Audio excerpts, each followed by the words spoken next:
श्री देवेंद्र फडणवीस साहेब, जरा टाळ्या जोरदार झाल्या पाहिजेत. खास करून बहिणींचे लाडके माननीय श्री देवेंद्र फडणवीस साहेब.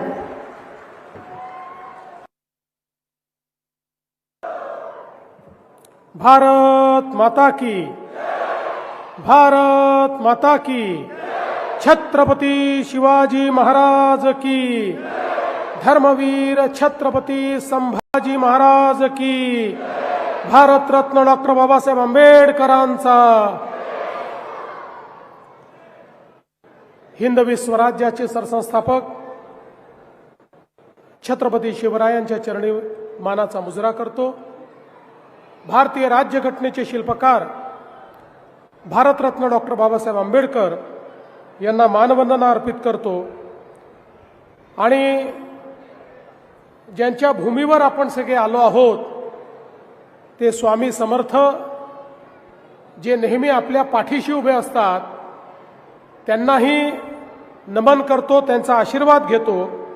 आणि आजच्या या अतिशय भव्य अशा सभेमध्ये मंचावर उपस्थित आपल्या जिल्ह्याचे पालकमंत्री आणि राज्याचे ग्रामविकास मंत्री जयकुमार भाऊ गोरेजी, आपले लोकप्रिय आणि ज्यांचा उल्लेख कार्यसम्राट आमदार म्हणून करता येईल असे सचिन कल्याण शेट्टी,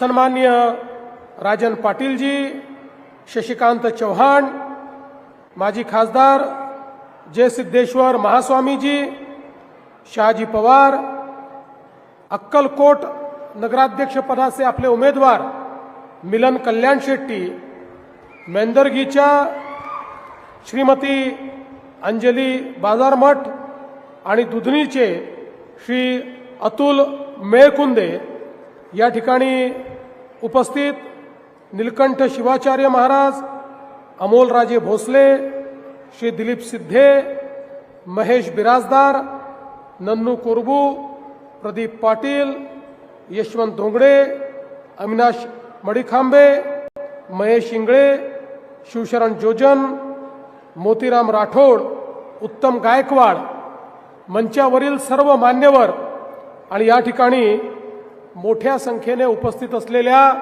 माझ्या लाडक्या बहिणींनो आणि तितक्याच लाडक्या भावांनो, आज मला अतिशय आनंद आहे की श्री स्वामी समर्थांच्या नगरीमध्ये आपल्या सर्वांमध्ये मी उपस्थित आहे. खरं म्हणजे निवडणुका हा लोकशाहीचा उत्सव आहे. लोकशाहीमध्ये निवडणुकांचं एक अनन्यसाधारण महत्त्व आहे.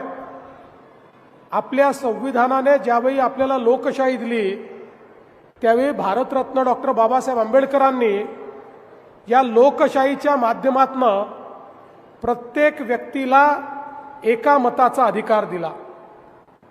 टाटा, बिर्ला, अडाणी, अंबानी यांनाही एकच मत देता येतं आणि तुम्हाला आणि मलाही एकच मत देता येतं, अशा प्रकारची व्यवस्था आपल्या संविधानात केली. आणि व्यवस्था करून आपल्यावर एक जबाबदारी देखील या संविधानाने टाकली. आणि ती जबाबदारी काय आहे तर देशाच्या लोकसभेकरता आपण मतदान करतो आणि देशाचा प्रधानमंत्री निवडतो. महाराष्ट्राच्या विधानसभेकरता आपण मतदान करतो आणि महाराष्ट्राचा मुख्यमंत्री कोण होईल हे ठरवतो.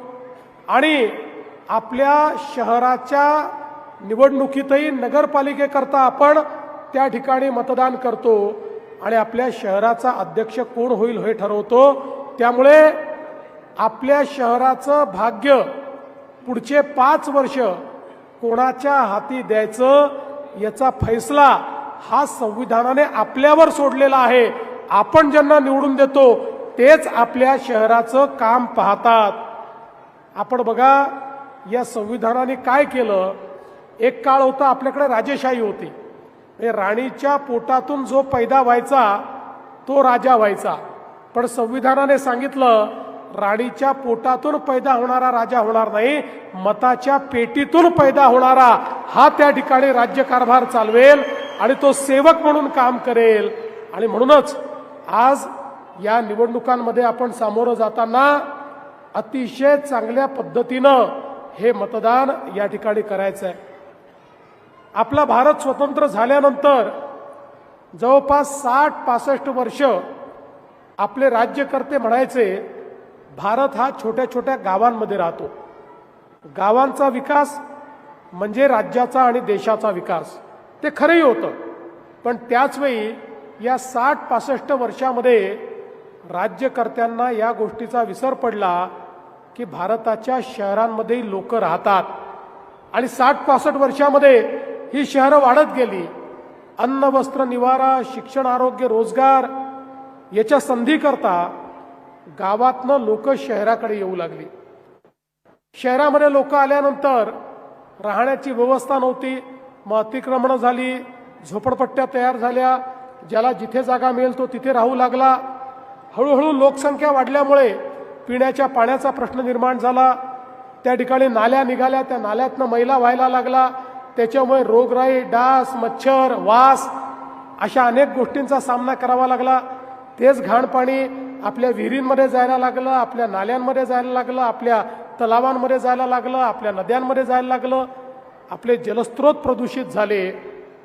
ठिकठिकाणी कचऱ्याचे ढीग जमा झाले. कारण वाढलेल्या लोकसंख्येकरता जे काही नियोजन करावं लागतं ते नियोजन आणि त्या नियोजनाकरता जो निधी लागतो तो निधी हा नगरपालिकांकडे नव्हता आणि राज्य सरकार आणि केंद्र सरकारच्या योजना देखील नव्हत्या. आणि म्हणून आपली शहरं ही अतिशय खराब बकाल अशा पद्धतीची शहरं तयार झाली. पण देशामध्ये 2014 साली माननीय मोदीजींचं सरकार आल्यानंतर मोदीजींनी पहिल्यांदा हे सांगितलं की भारत जसा गावात राहतो तसा तो शहरातही राहतो. गावांचा तर विकास करावाच लागेल, पण शहरांचाही विकास करावा लागेल. कारण देशाच्या GDPच्या 65% GDP हा शहरात तयार होतो. वस्तू आणि सेवांची निर्मिती, रोजगाराची निर्मिती, शिक्षण आरोग्याच्या व्यवस्था या सगळ्या शहरात आहे. त्यामुळे आपल्याला शहरंही चांगली करावी लागतील.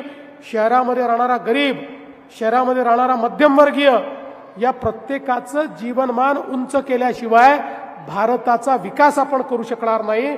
आणि म्हणून पहिल्यांदा देशाच्या इतिहासामध्ये माननीय मोदीजींनी लाखो कोटी रुपये हे शहर विकासांकरता स्मार्ट सिटीची योजना, अटल अमृत शहराची योजना, स्वच्छ भारत शहरांची योजना, प्रधानमंत्री आवास शहरी योजना अशा अनेक योजना सुरू केल्या. आणि शहरातलं जीवनमान बदललं पाहिजे याकरता मोठ्या प्रमाणात प्रयत्न सुरू केला. 2014 ते 19 आपलं सरकार होतं. त्या सरकारच्या काळामध्ये केंद्र सरकार आणि राज्य सरकार मिळून खूप मोठ्या प्रमाणात आपण निधी देणं सुरू केलं आणि त्यातनंही एक परिवर्तन करण्याचा प्रयत्न हा आपण त्या ठिकाणी सुरू केला.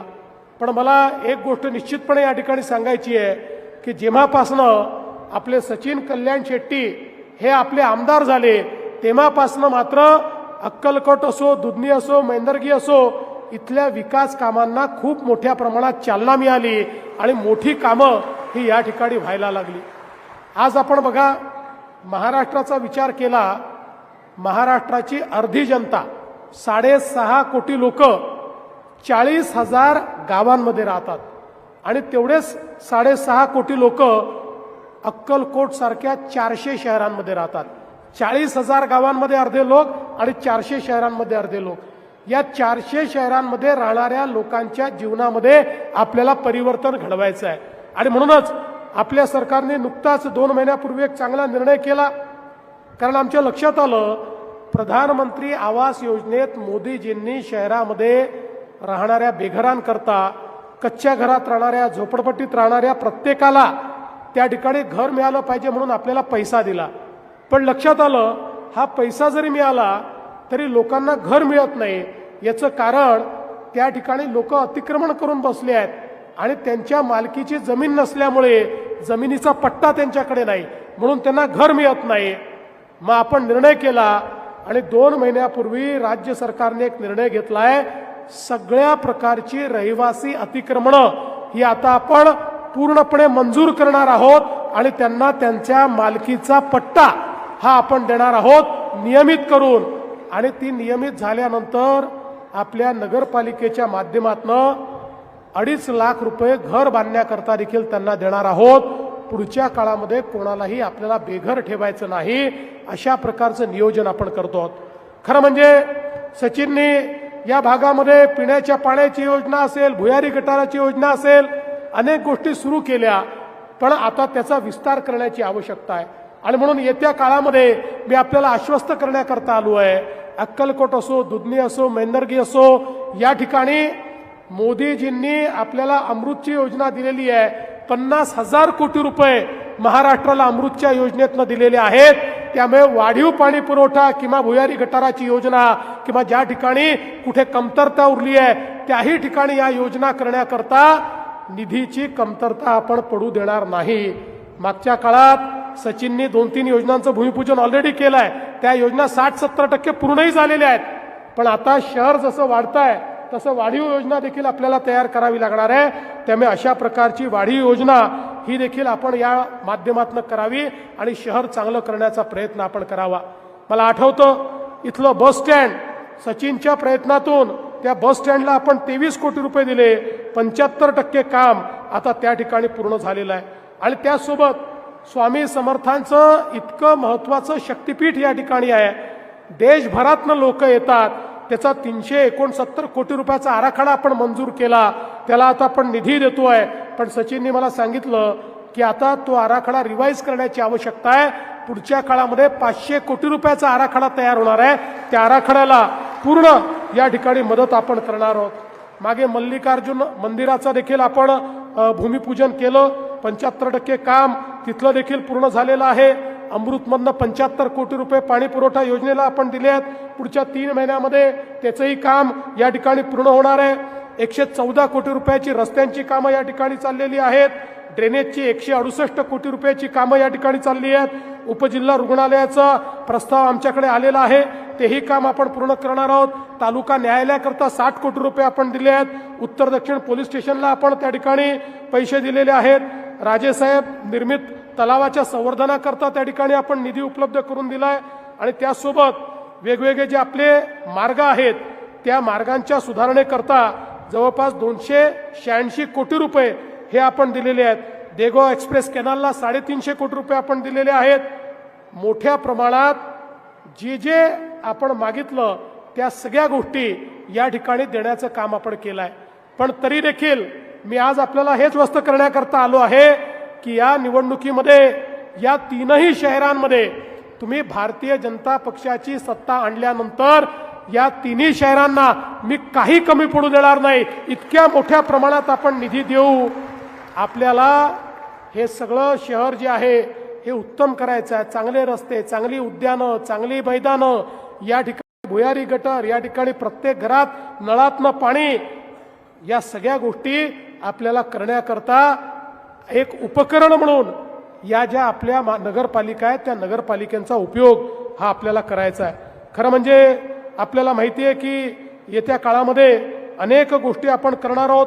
दुधनीमध्ये तर आता बऱ्याच काळानंतर ही निवडणूक होते आणि मला विश्वास आहे, कारण मागच्या वेळी मला असं वाटतं आपल्याला तिथे बहुमत मिळालं होतं, पण नगराध्यक्ष फक्त आपले नाही, नगराध्यक्ष होता, आपलं बहुमत नव्हतं.